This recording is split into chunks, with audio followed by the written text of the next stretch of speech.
জনাব নরেন্দ্র মোদি, আমি হেডলাইনে স্বৈরাচারী মোদি লিখেছি এই কথাটা। এবারকার নির্বাচন এমন একটা পরিস্থিতিতে হচ্ছে যে উনি যে আবার ক্ষমতায় থেকে যাচ্ছেন সেইটা নিয়ে নাকি কোনো কনফিউশন নাই। আসসালামু আলাইকুম ওয়া রাহমাতুল্লাহি ওয়া বারাকাতুহু। দর্শক শ্রোতা, আপনাদের মাঝে আবারও নিয়ে এলাম নতুন আপডেট একটি নিউজ। দর্শক, আপনারা ভিডিওটি না টেনে সম্পূর্ণ ভিডিওটি ধৈর্য সহকারে দেখবেন। দর্শক, কয়েকদিন বাদে হতে যাচ্ছে ভারতে নির্বাচন।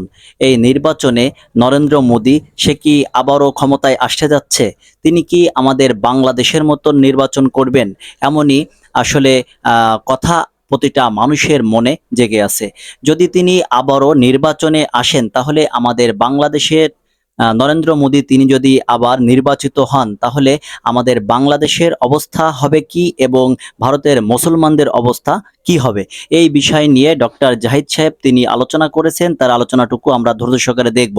দর্শক, বেশি কথা বলবো না, আমরা মূল ভিডিও চলে যাব। আপনারা যদি আমাদের চ্যানেলে নতুন হয়ে থাকেন, এখনো আমাদের চ্যানেলটি সাবস্ক্রাইব করেননি, তাহলে অবশ্যই এখনই আমাদের চ্যানেলটি সাবস্ক্রাইব করে দেন এবং লাইক, কমেন্টস ও শেয়ার করতে ভুলবেন না। দর্শক, তাহলে চলেন আমরা মূল ভিডিও চলে যাই। ভারতের সাধারণ নির্বাচন আজ শুরু হচ্ছে। আমরা সহজভাবে বুঝি, আমরা এগুলোকে আমাদের দেশে সাধারণভাবে সংসদ নির্বাচন বলি। ভারতের তো সংসদ দুটো, যেটা লোয়ার হাউস, যেটা দিয়ে আসলে কি ক্ষমতায় যাবে না যাবে সিদ্ধান্ত হয়, সেই লোকসভার নির্বাচন হচ্ছে, আমরা এভাবেই বুঝি। এই নির্বাচনটা ভারতের মতো একটা বড় দেশে অনেকগুলো ফেজে হয়। টু বি স্পেসিফিক 7টা ফেজে হবে এবং জুনের 1 তারিখ শেষ ফেজ হবে। রেজাল্ট জানা যাবে 4 জুন। তার মানে আমাদের বেশ কিছুদিন এখনও অপেক্ষা করতে হবে ফল কি হচ্ছে এটা জানার জন্য। এবং জনাব নরেন্দ্র মোদি, আমি হেডলাইনে স্বৈরাচারী মোদি লিখেছি এই কথাটা। আমি মনে করি আমি আমাকে দিয়ে না, আমি আরেকজনের রেফারেন্সেও এই কথাটা বলতে চাই, ভারতীয় একজন গুরুত্বপূর্ণ মানুষের। যাই হোক, তিনি ক্ষমতায় টিকে থাকতে পারছেন কি পারছেন না এই প্রশ্ন নিয়েই আলোচনা করতে চাই। যদিও কেউ বলবেন যে এবারকার নির্বাচন এমন একটা পরিস্থিতিতে হচ্ছে যে উনি যে আবার ক্ষমতায় থেকে যাচ্ছেন সেইটা নিয়ে নাকি কোনো কনফিউশন নাই, এবং বরং আলোচনাটা এইরকম হয় যে ওরা কতটা সিট পাবে সেই আলোচনায় বরং বেশি প্রিভেইল করছে। যেমন বিজেপি তার জায়গা থেকে যে প্রোপাগান্ডা মাঠে ছেড়েছে সেটা হলো তারা একক দল হিসাবে 370 সিট পাবে এবং তাদের জোটগতভাবে 400-র বেশি সিট। আমরা মনে রাখবো ভারতের সরকার গঠন করার জন্য 272 or 273 সিটস প্রয়োজন হয়। সুতরাং তারা কত বেশি তারা সক্ষমতা দেখাবে বলছে। এবং যেন নরেন্দ্র মোদিও বলার চেষ্টা করছেন যে তিনি এবার এরকম বিরাট একটা বিজয় আনবেন এবং ভারতের খুব গুরুত্বপূর্ণ কতগুলো সিদ্ধান্ত তিনি নেবেন। এখন তার সিদ্ধান্ত কেমন হতে পারে সেটা নিয়েও এক ধরনের জল্পনা কল্পনা আছে। সেটা ভারত রাষ্ট্রের জন্য আমি ব্যক্তিগতভাবে মনে করি, যদি ওনারা এইরকম জয় পান এবং সেরকম কিছু করতে যান, যা জল্পনা কল্পনা আছে, যার জল্পনা কল্পনাগুলোর অনেক কিছুই আমি ব্যক্তিগতভাবে বিশ্বাস করি, সেগুলো যদি হয় ভারত রাষ্ট্র হিসেবে অত্যন্ত বিপদের মুখে পড়ে যাবে। এবং ভারতের মতো একটা বিরাট জনসংখ্যার শক্তিশালী দেশ যখন এটা হবে, এটার ইম্প্যাক্ট এই সাউথ এশিয়ার প্রতিটা দেশে পড়তে বাধ্য। এবং আমরা যেহেতু তাদেরকে দিয়ে পুরো ঘিরে আছি, আমাদের দেশে তো পড়বেই। ফলে যৌক্তিক কারণেই আমরা এই নির্বাচনটা নিয়ে আগ্রহী আছি এবং এই নির্বাচন নিয়ে আরও কথা বলবো। প্রতিটা পর্যায়ে আরও অনেকগুলো ইস্যুজ আছে ভারতের নির্বাচন নিয়ে, আসলে অনেক কথা বলারই দরকার হবে।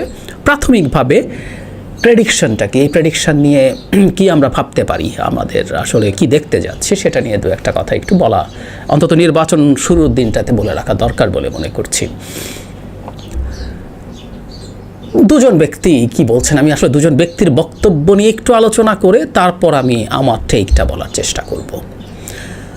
প্রথম জন হচ্ছে প্রশান্ত কিশোর। প্রশান্ত কিশোরকে আমরা যারা ভারতের রাজনীতির দিকে একটু খোঁজ খবর রাখি তারা চিনব। ইনফ্যাক্ট প্রশান্ত কিশোরের মতো একজন মানুষ বাংলাদেশেও বা এরকম সার্ভিস বাংলাদেশেও তৈরি হওয়ার কথা ছিল যদি আমাদের সঠিক নির্বাচন, কম্পিটিটিভ নির্বাচন হতো, ভোট ডাকাতি যদি না হতো। ভারত উনি একজন ইলেকশন স্ট্র্যাটেজিস্ট এবং উনি ওনার কোম্পানি দিয়ে গুরুত্বপূর্ণ বেশ কিছু নির্বাচনে তার ক্লায়েন্টকে জয় পাইয়েছেন, এরকম একটা পারসেপশন আছে। 14 সালে বিজেপি যখন প্রথম ক্ষমতায় আসে, প্রশান্ত কিশোর বিজেপির সাথে কাজ করেছিল। প্রশান্ত কিশোর দিল্লিতে আম আদমির সাথে কাজ করেছে। প্রশান্ত কিশোর পশ্চিমবঙ্গে সর্বশেষ যে বিধানসভা নির্বাচন সেখানে মমতা ব্যানার্জির সাথে কাজ করেছে। সো উনি ওনার কৌশল নিয়ে সফল হচ্ছেন এবং ভালোভাবেই হচ্ছেন, এবং উনি এই কাজ করতে গিয়ে ভারতের রাজনীতির খুঁটিনাটি খুব ভালো বোঝেন, আমরা এই ধারণা করতে পারি। এবং আমি দীর্ঘদিন থেকে প্রশান্ত কিশোর এই নির্বাচন নিয়ে কী বলছেন গত কয়েক মাসে অনেকগুলো জায়গায় উনি কথা বলেছেন, অতি দীর্ঘ সময় ধরে শোনার চেষ্টা করেছি, বোঝার চেষ্টা করেছি। যদি আমরা অনেকে জানি না হয়তো, প্রশান্ত কিশোর এখন নিজে একটা রাজনৈতিক দল করছেন বিহারে, উনি বিহারের মানুষ, উনি বিহারে নির্বাচন করবেন এবং চ্যালেঞ্জ দিয়ে রাখছেন, উনি দেখিয়ে দেবেন সবাইকে। যাই হোক, সেটা পরের আলোচনা।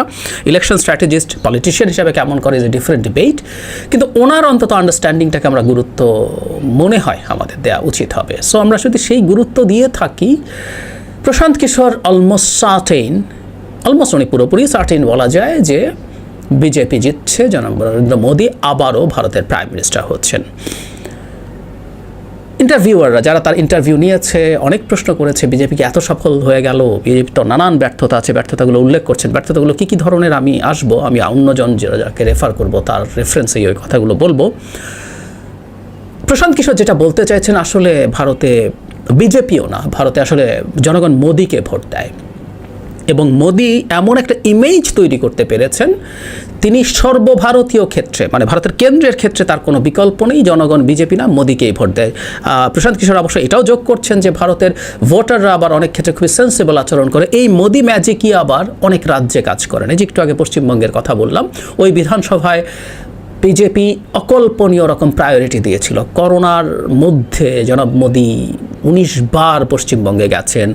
তারপরে যে দুজন সবচেয়ে আলোচিত গুরুত্বপূর্ণ মানুষ, জনাব অমিত শাহ এবং যোগী আদিত্যনাথ উত্তরপ্রদেশের মুখ্যমন্ত্রী, তারা রীতিমতো ওখানে পড়েছিলেন, বাট দে ফেইলড। সুতরাং রাজ্য পর্যায়ে সেরকম মোদী ম্যাজিক না থাকলেও প্রশান্ত কিশোর মনে করেন জাতীয় পর্যায়ে সেই মোদী ম্যাজিক রয়ে গেছে। So despite all the failures and criticisms, Modi জিতে যাবেন। এবং উনি যোগ করছেন তার সাথে বিরোধীরা আসলে তেমন কোনো সিগনিফিক্যান্ট চ্যালেঞ্জ যেহেতু ছুঁড়ে দিতে পারছেন না। এবং উনি যে বলেছেন যৌক্তিকভাবে এই যে ইন্ডিয়া জোটটা হয়েছে, এই জোটের জন্য উনি নিজেও আগে, মানে সর্বভারতে একটা জোট হওয়ার কথা কিশোর অনেক আগে থেকেই বলেছিলেন, কিন্তু সেটা অনেক দেরি করে ফেলেছে, ফলে তাদের মধ্যে নানান রকম সংকট দেখা যাচ্ছে। এই সংকটের কারণে আসলে তাদের মধ্যে ইন্টিগ্রিটি হয় নাই। আমরা জানি যে সর্বশেষ নীতিশ কুমার বিহারের অতি গুরুত্বপূর্ণ নেতা, তার সাথে বিহারের সিটের খুব গুরুত্বপূর্ণ যোগাযোগও আছে, তাকে পাওয়া না পাওয়া নেই। নীতিশ কুমার বেরিয়ে বিজেপির সাথে জোটে চলে গেছেন।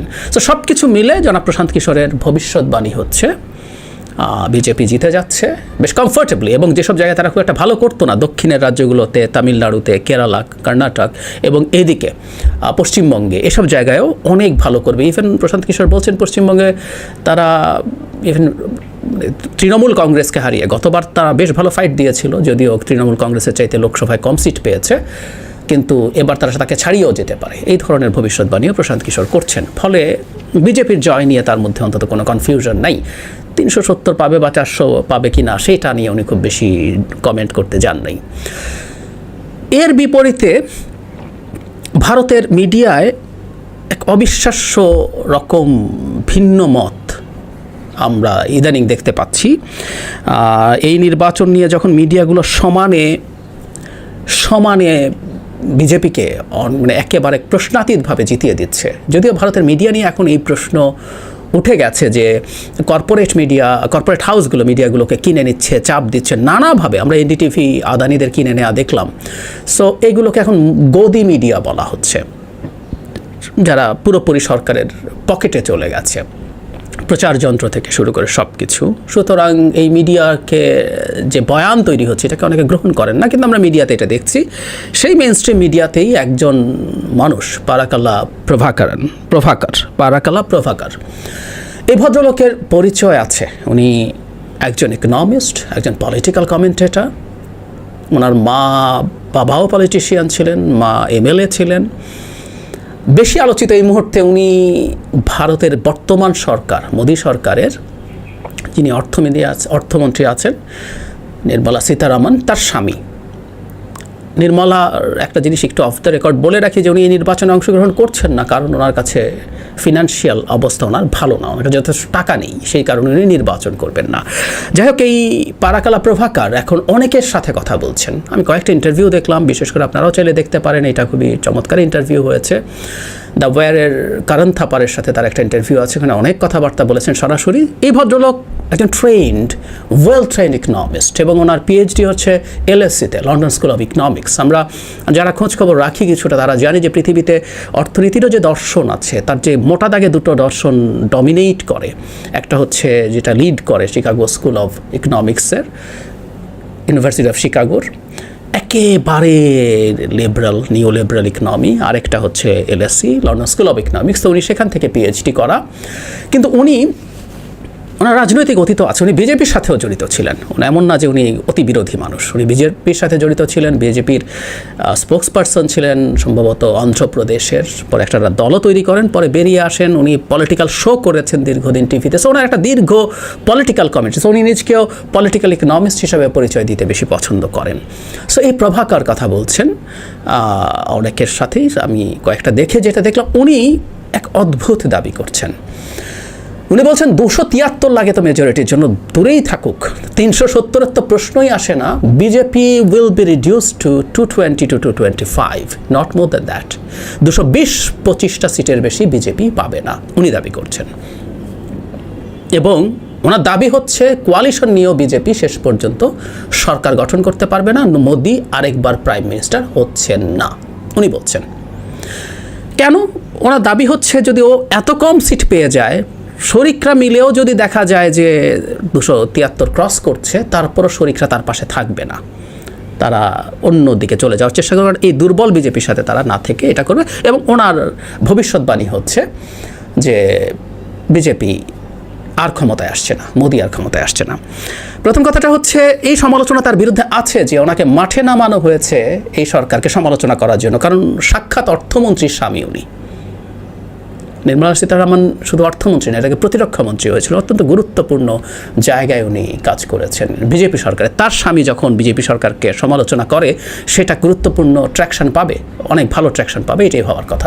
যে তার যে অ্যানালিসিস, সেটা কেন আমি সেই জায়গায় যাই তারপর আমার অপিনিয়ন বলবো আসলে কি হবে বলে আমি ধারণা করি। ওনার যুক্তি হচ্ছে পরপর দুবার এই সরকার ক্ষমতায় থাকলো, মোদি প্রাইম মিনিস্টার থাকলেন, মানে একটা সময় মোদির যে ম্যাজিক ছিল এই ম্যাজিকটা আর কাজ করছে না। যেটা মনে করছেন প্রশান্ত কিশোর যে ওই ম্যাজিক আছে, উনি মনে করছেন কাজ করছে না। কারণ উনি বলেন দিনের শেষে না মানুষের প্রয়োজন ম্যাটার করে। ভারতের অর্থনীতি অত্যন্ত খারাপ পর্যায়ে আছে, যত স্বপ্ন দেখানো হয়েছিল। আনএমপ্লয়মেন্ট রেকর্ড হাই, ইয়াংদের মধ্যে সিভিয়ার আনএমপ্লয়মেন্ট আছে, ফ্রাস্ট্রেশন আছে, এই জিনিসগুলোর কথা উনি বলছেন। দেশের ইন্ডাস্ট্রিয়ালাইজেশন যেরকম হবার কথা ছিল সেরকম হয় নাই, জাস্ট তাদের পলিসির কারণে। এই ক্ষেত্রে আমি আপনাদেরকে আরেকটা জিনিসও সাজেস্ট করতে পারি। অরবিন্দ সুব্রমণিয়ান, ইনিও কারণ থাপারের সাথে ইন্টারভিউ দিয়েছেন, অন্যান্যদের সাথেও দিচ্ছেন। ইনি ভারতের বিজেপিরই অর্থ উপদেষ্টা ছিলেন। উনিও এই বিজেপির পলিসি নিয়ে খুব স্ট্রংলি ক্রিটিক করেন যে শুধুমাত্র কিছু অলিগার্ককে পুষতে গিয়ে, তার ফেভারে পলিসি করতে গিয়ে ভারতের আসলে তেমন কিছুই হয় নাই। যদিও চায়নার এই ইকোনমিক ডিক্লাইন এখন যেটা চলছে সেটা সুযোগ ভারত নিতে পারতো, ভারতে প্রচুর ইনভেস্টমেন্ট আসতে পারতো। যাই হোক, এগুলো উনি বলছেন।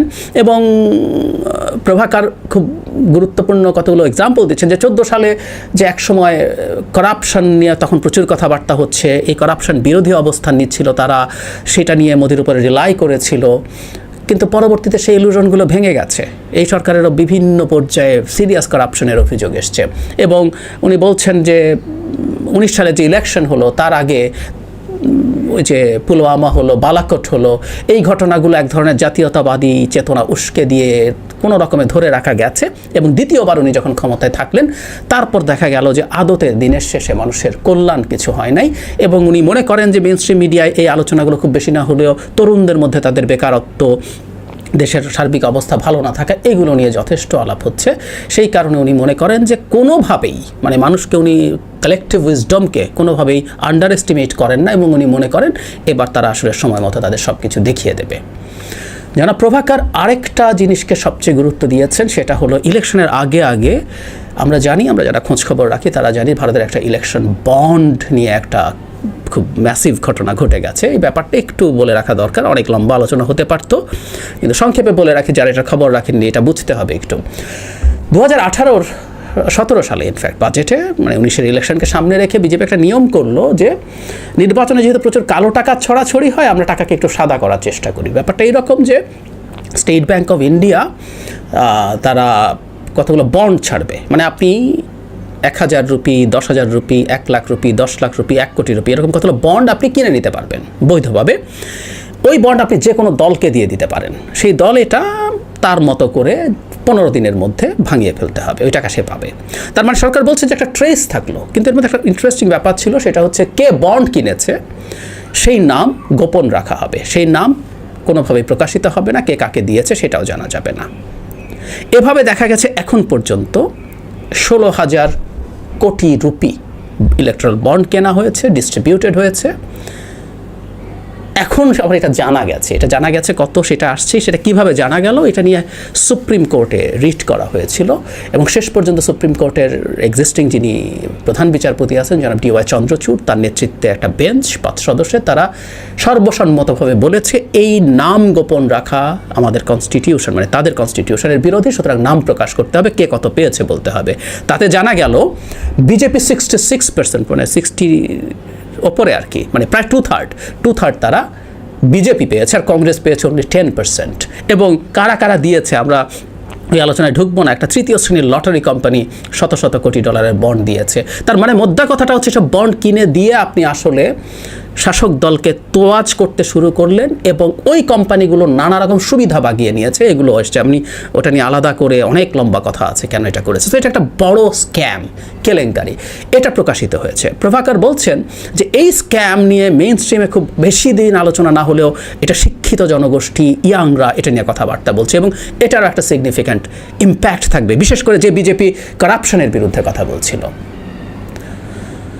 আসলে কি হতে পারে সেটা নিয়ে যদি আমি বলি, প্রথম কথাটা হচ্ছে বিজেপি 14 সালে যে কথাবার্তা বলছিল যে সবাইকে নিয়ে একসাথে গ্রো করবে, দুর্নীতি নিয়ে বলছিল যে আমরা খাবো না, কাউকে খেতে দেব না, এরকম কথাবার্তা তাদের স্লোগানের মধ্যে ছিল। তারা পাচার করা টাকা ফিরিয়ে এনে ভারতবাসীর হিসাব করে দেখিয়েছিল, আনতে পারলে ভারতবাসীর অ্যাকাউন্টে কত করে টাকা পাঠিয়ে দিবে। ওই জায়গাগুলোতে আসলে বিজেপি আর নাই। তারা তাদের আদি অকৃত্রিম যে কৌশল, আইডেন্টিটির সুরসুরি, সেটা দেওয়া শুরু করলো। তারা তাদের রাম মন্দির শেষ হবার আগে অযোধ্যাতে সেটা উদ্বোধন করে দিল। এমনকি সেখানে দেবীর প্রাণ প্রতিষ্ঠা, মানে যে বিগ্রহ আছে যেটা রামকে স্থাপন করা হয়েছে, তার প্রাণ প্রতিষ্ঠার মতো কন্ডিশন ছিল। আমাদের মনে থাকার কথা, ওখানে গুরুত্বপূর্ণ ধর্মগুরুরা যায় নাই, তারা এটাকে বাতিল করেছে, কারণ এটা কমপ্লিট হওয়ার আগে কখনো এটা হতে পারে, কিন্তু তারপরও বিজেপি এটা করেছে। এরপর তারা আরও জ্ঞানবাপী মসজিদ সহ আরও ভবিষ্যতে আরও কী করবে, আরও কী ঘটাবে, সেই জিনিসগুলো জানিয়ে রেখেছে। সে তার জায়গাটা ঠিকঠাক বুঝে গেছে। এখন সমস্যাটা কোথায়? আমি আপনাদেরকে একটা বই রেফার করতে পারি, এটা হচ্ছে ফরিদ জাকারিয়ার। ফরিদ জাকারিয়াকে আমরা অনেকে চিনি। এই ভদ্রলোক ভারতের বংশোদ্ভূত, কিন্তু আমেরিকায় চলে গেছেন। খুবই গুরুত্বপূর্ণ একজন ইন্টেলেকচুয়াল এই সময়ের, হার্ভার্ড ইয়েলে পড়াশোনা করা, PhD করা। উনি CNN-এ ওনার অপিনিয়ন জানান, GPS বলে একটা প্রোগ্রামে এখনও করেন, কলাম লেখেন, বই লেখেন। ওনার বইটা হচ্ছে রিসেন্টলি এজ অফ রেভলিউশন। উনি 1600 থেকে এখন পর্যন্ত সময়ে কতগুলো রেভলিউশন হয়েছে এবং সেগুলোর কী ধরনের পজিটিভ এবং নেগেটিভস হয়েছে সেগুলো নিয়ে একটা বই লিখেছেন। উনি এই বইটা নিয়ে কথাও বলছেন, প্রচুর ইন্টারভিউ দিচ্ছেন, আপনারা যে কেউ ইউটিউব থেকে দেখে নিতে পারেন। আমি তাকে একটা ছোট জায়গায় কোট করতে চাই, এই বইয়ের একটা জায়গা, সেটা হচ্ছে ওনার কাছে এই মুহূর্তে একটা খুব ম্যাসিভ পরিবর্তন পলিটিক্সে মনে হচ্ছে। সেটা হলো এখন দিনের শেষে মানুষের জন্য আপনি কি করতে পারছেন না পারছেন সেগুলো খুব বেশি ম্যাটার করছে না পলিটিক্সে। আমরা আগের মতো ট্রাইবাল মেন্টালিটি, আমাদের রিলিজিয়ন, আমাদের কাস্ট, আমাদের কালচার, আমাদের ক্লাস, এগুলো নিয়ে বেশি মানে সিরিয়াসলি ওগুলো নিয়ে ইনভলভড হয়ে আছি। মানে সেখানে দুটো উদাহরণ দিচ্ছেন যে বারাক ওবামার সময় যখন অর্থনীতিতে এত সাফল্য যে তার আমেরিকার স্টক ইন্ডেক্স বহুগুণ বেড়ে গেছে, তখন তার অ্যাপ্রুভাল রেটিং বাড়ে নাই খুব একটা। ঠিক একই জিনিস এখনকার বাইডেনের সময় অর্থনীতি অসাধারণ চলছে, কিন্তু বাইডেনেরও অ্যাপ্রুভাল রেটিং খুব একটা বাড়ছে না, এমনকি উনি ইলেক্টেড হবেন কি না সেটাও এখন প্রশ্নের মুখে। অথচ ট্রাম্পের মতো একজন মানুষ, যার দেশের জনগণের কল্যাণের প্রতি কোনো কথাবার্তা নাই, সেখানে সেসব পলিসি না বলে জাস্ট ওই কতগুলো ট্রাইবাল মেন্টালিটিকে উস্কে দিয়ে উনি জনপ্রিয় থাকছেন এবং ইলেক্টেড হয়ে যেতে পারছেন। সো এরকম একটা পৃথিবীতে আমরা যখন বাস করি, তখন মোদির বিরুদ্ধে যেসব অভিযোগ, তার ইনএফিসিয়েন্সি, ইনকেপেবিলিটিস, কোনো সন্দেহ নাই, ভেরি ফেব্রিককে নিয়ে মোদি টান দিচ্ছেন ভারতের।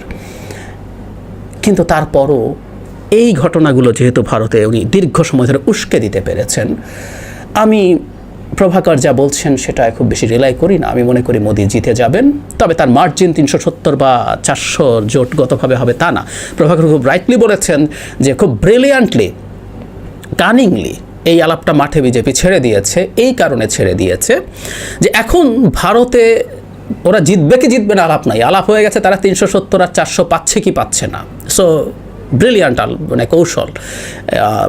আমিও তাই মনে করি এত দূর তারা পাবে না, কিন্তু মোদি এবারও ভারতের প্রধানমন্ত্রী হয়ে যাবেন। স্বৈরাচারী মোদির কথা বলছিলাম, এটা প্রভাকর বলেছেন।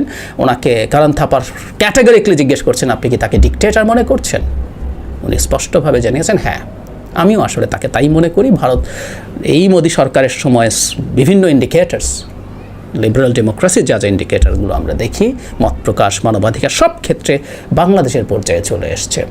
এখন উনি যদি আবার থেকে যান কি হতে পারে। আচ্ছা, সোফার 10 বছরে কি হয়েছে সেটা নিয়েও প্রভাকর যা বলেছেন সেটা নিয়ে বলে শেষ করি, তাতে আমরা বুঝবো আরও 5 বছর যদি বিজেপি এবং মোদি ক্ষমতায় থাকে ভারতের কপালে কী আছে এবং তার আশপাশের দেশের কপালে কী আছে। ওনাকে জিজ্ঞেস করা হয়েছিল যে 10 বছরের প্রভাব কী। প্রভাকর বলছেন কারণ থাপারকে, অর্থনৈতিক ক্ষেত্রে ভারতের তার পলিসির কারণে ভারত 25 বছর পিছিয়ে গেছে, একদম ক্যাটাগরিক্যালি। পলিটির প্রশ্নে, পলিটি শব্দটা আমরা অনেকে নিশ্চয়ই জানি যে এটা একটা অর্গানাইজ স্ট্রাকচার্ড স্টেটে, মানে এটা সমাজের পলিটি হতে পারে, স্টেটের হতে পারে। একটা স্টেটে যেভাবে মানে সংগঠনগতভাবে নাগরিকরা থাকেন, ইনস্টিটিউট সহ, মানে একটা স্টেটের যে স্ট্রাকচার, সেই পলিটির প্রশ্নে এই 10 বছরে এটাকে ভেঙে অ্যাটলিস্ট স্বাধীনতা পূর্ব মানে 47-এর আগে নিয়ে গেছে মোদি সরকার। এবং আরও ভয়ঙ্কর কথাটা হচ্ছে social fabric, social perception, social ethics, এই জায়গাগুলো যেগুলোতে আমাদের মানে ওনারা বলছেন যে ওনাদের সেকুলারিজম, মাল্টিকালচারালিজম এবং সোশ্যাল ফেব্রিক, পরস্পর বিভিন্ন ধর্ম, শ্রেণী, বর্ণের মধ্যে যে সুসম্পর্কে সহাবস্থান, এই জায়গাগুলোতে প্রি-1818 সালের আগে নিয়ে গেছে। 1818 সিগনিফিক্যান্ট হচ্ছে এই সময় মোটা দাগে বলা যায় ইস্ট ইন্ডিয়া কোম্পানি অলমোস্ট পুরো ভারতের কন্ট্রোল তার হাতে নিতে পেরেছিল। এটা হচ্ছে প্রভাকরের ইভ্যালুয়েশন। কারণ থাপার লিখে আবার রিটারাইট করছেন, আপনি কি এটা মনে করেন? উনি ক্যাটাগরিক্যালি বলছেন উনি তাই মনে করেন। সো 10 বছরেই বিজেপি এবং জনাব মোদি ভারতকে ওই জায়গায় নিয়ে গেছেন। মোদি যদি আরেকবার ক্ষমতায় আসেন এবং তারপরও যদি থাকেন, তারপর সম্ভবত যোগী আদিত্যনাথ আসছেন, ভারত কোন জায়গায় যাবে আমরা বুঝতে পারছি। এবং ভারত নিয়ে আমাদের মাথা ব্যথার যথেষ্ট কারণ আছে। আমরা ভারতকে একটা উদার গণতান্ত্রিক দেশ হিসাবে গড়ে ওঠা, কন্টিনিউ করা দেখতে পছন্দ করতাম। কিন্তু আমি এবারের নির্বাচনে অন্তত মার্জিনালি হলেও মোদির থেকে যাওয়ার সম্ভাবনাই বেশি দেখছি। এত সময় ধরে আপনারা সম্পূর্ণ ভিডিওটি ধৈর্য সহকারে দেখেছেন, সেজন্য আপনাদের অসংখ্য ধন্যবাদ। দর্শক, ডক্টর জাহিদ সাহেব তিনি কি আলোচনা করেছেন সেই আলোচনাটুকু আপনারা ধৈর্য সহকারে শুনেছেন। তিনি নরেন্দ্র মোদীকে নিয়ে কি কি তথ্য দিয়েছেন এবং সামনে নির্বাচনকে নিয়ে কি কথা বলেছেন, সব বিষয় আপনারা ভালোভাবে বুঝতে পেরেছেন। দর্শক, তাহলে আজকের মতন ভিডিও এখানে শেষ করছি। সকলে ভালো থাকবেন, সুস্থ থাকবেন। আপনাদের সঙ্গে আবারও দেখা হবে নতুন আপডেট কোনো নিউজ নিয়ে।